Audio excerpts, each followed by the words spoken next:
عائشة ديزنق الله ريز خلصن طبران سدالين صحيح دولج حديثة. جاء رجل إلى النبي صلى الله عليه وسلم فقال ساقونه ونير وإبامر انته ديلير سلم مرشل خلصن إلير قطعونه شو يا رسول الله هاي الله هن إلج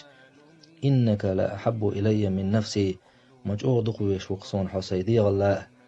وإنك لا أحب إلي من أهلي ومالي مجؤ دقويسون هاي الله هن إلج سي أهل نل سي داخ نل وأحب إلي من ولدي سي دوز لل دقمويسون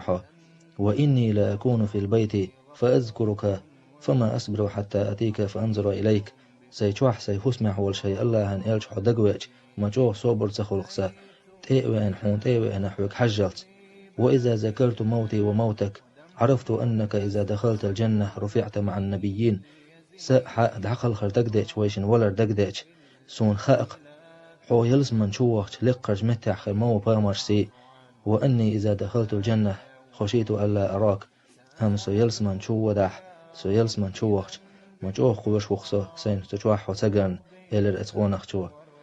فلم يرد عليه النبي صلى الله عليه وسلم شيئا حتى نزل جبريل عليه السلام بهذه الآية. بامر شبت دلرتن بامر هم زي لرتقح جبريل ملك عليه السلام دوسلت هر آية سي الله دال دوسير داخسقح هر آية ومن يطع الله والرسول الله هنأتن إلشنا متعخلق من الولاحة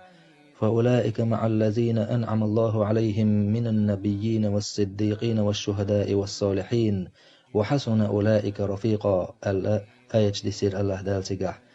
الله هنا يلشنا متعخلق من الولاحة إش خربوك أتسارتي شي نعمش ديل بولش ناغتي خرمبوش بامش سي خربوش بقلين بولشار سي خربوش شهيج سي خربوش الله دال حخاجن بولدك ناغتي خربوش بقول لما خص خلقوش شين إش ناقوستي خلرت